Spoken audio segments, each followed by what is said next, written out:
अब नाकामी जरा सी अगर थोड़ी सी हल्की सी किसी के हिस्से में आती है तो उससे क्या होता है, उसके तल से मिसाल दूंगा मैं। फर्ज कीजिए एक वहां पर रेलवे स्टेशन है, वहां से एक ट्रेन आ रही है, एक पूरी भीड़ है, मजमुआ है, उसको वो ट्रेन पकड़नी है।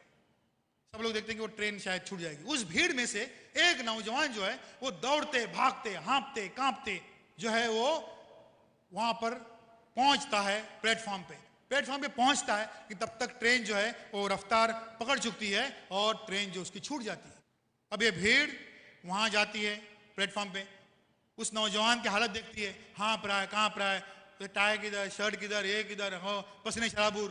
वो सब लोग पेट पकड़ के हंसते, बोले पागल आदमी था, खाली पीली ट्राई किया ट्रेन पकड़ने की, हम किए क्या, क्योंकि हमको मालूम था वो ट्रेन नहीं मिलने वाली।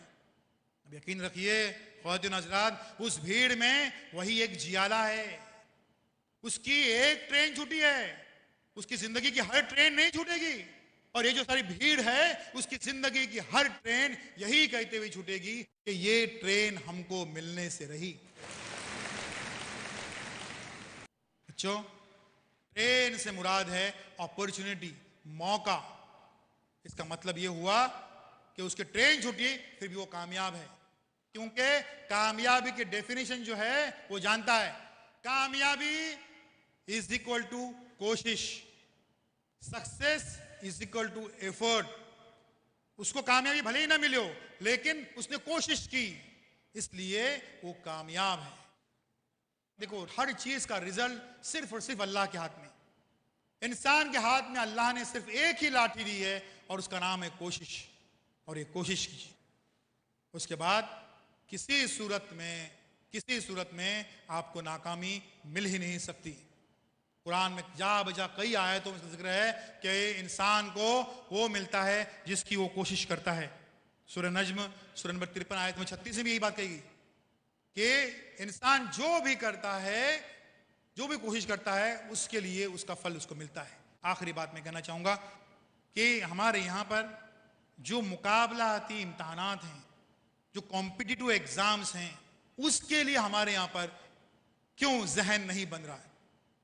देखिए, हमको अगर वाकई इस मुल्क में फिर से हमको यहां पर कब्जा करना है, मेजॉरिटी में नहीं आकर, वो ऐसा नहीं है, कब्जा करने के कई तरीके होते हैं।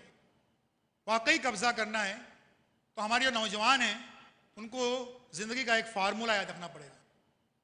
केजी से लेकर 8, 9 तक तो समझो अच्छी पढ़ाई ये तो है ही है, लेकिन एक फार्मूला मोटे मोटे तौर पर वही है कि 14 साल से लेकर 24 साल तक, आई विल रिपीट, 14 साल से लेकर 24 साल तक खूब खूब मेहनत प्लस खूब खूब दौड़ धूप प्लस खूब खूब जागना। सुनहरी अल्फाज से लिख दीजिए इस फार्मूले को, खास तौर पर 14 साल से लेकर 24 साल तक। बच्चों, आपकी जिंदगी का सबसे सुनहरा दौर है, ये सबसे गोल्डन पीरियड है, इसमें कोई गफलत नहीं। 14 से 24, आज हम देखते हैं कई बड़े बड़े लोग 70 साल की उम्र हो गई, हाथ में लाठी काठी आ गई, आंखों की रोशनी चली गई, फिर भी वो ढूंढते रहते हैं भाई कुछ काम मिलेगा, कोई जॉब मिलेगा, कोई चपरासी का सही, कोई हेल्पर से। क्यों? 70 साल की उम्र में हाथ में लाठी काठी आ गई, फिर भी वो कुछ काम क्यों ढूंढ रहे हैं? उसकी वजह सिर्फ यही थी कि उन लोगों ने 14 साल से लेकर 24 साल तक अपनी जिंदगी के साथ कोई मजाक किया था, और आज जिंदगी उनके साथ एक ऐसा भयानक मजाक कर रही है कि 70 साल की उम्र में हाथ में लाठी काठी आने के बावजूद उनको कोई जॉब, कोई काम ढूंढना पड़ रहा है। आइए तय कर लीजिए कि आज यहां पर जितने लोग भी मौजूद हैं उनके बच्चों पर इंशाअल्लाह ये नौबत नहीं आनी चाहिए कि रिटायर होने के बाद उनको कोई जॉब ढूंढना पड़े, कोई काम ढूंढना पड़े। और इसके लिए फार्मूला ये कि 14 साल से लेकर 24 साल तक खूब खूब मेहनत, कितनी मेहनत की दौड़ धूप कीजिए, कुछ आपकी सेहत पर असर नहीं पड़ेगा, कितनी बार भी दौड़िए, भागिए, और खूब खूब दौड़ दो, प्लस खूब खूब जागना सीखिए। अब जागने का मतलब ये नहीं, एक लड़का अपने एक दोस्त से कह रहा था, ए मालूम है मैं रात को 1 बजे तक पढ़ाई कर रहा था। 1 बजे पढ़ाई करते, फिर उस सामने वाला लड़का अगर ज़हीन होगा तो उससे पूछेगा, ए तूने पढ़ाई कब शुरू किया? बोलेंगे 12:30 बजे।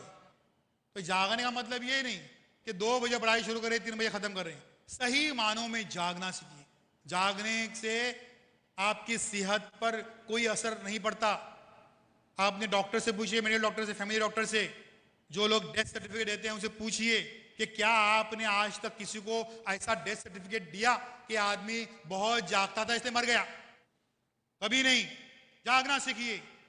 हम कहते हैं कि हम माइनॉरिटी में हैं, माइनॉरिटी में हम हैं, कल सुबह हम मेजॉरिटी में आ सकते हैं। कल एक ही फार्मूला है कि अगर इस मुल्क में एक गैर मुस्लिम रोजाना 8 घंटे काम करता है तो चूंकि हम मुसलमान हैं इसलिए हम रोजाना 16 घंटे काम करें, फिनिश।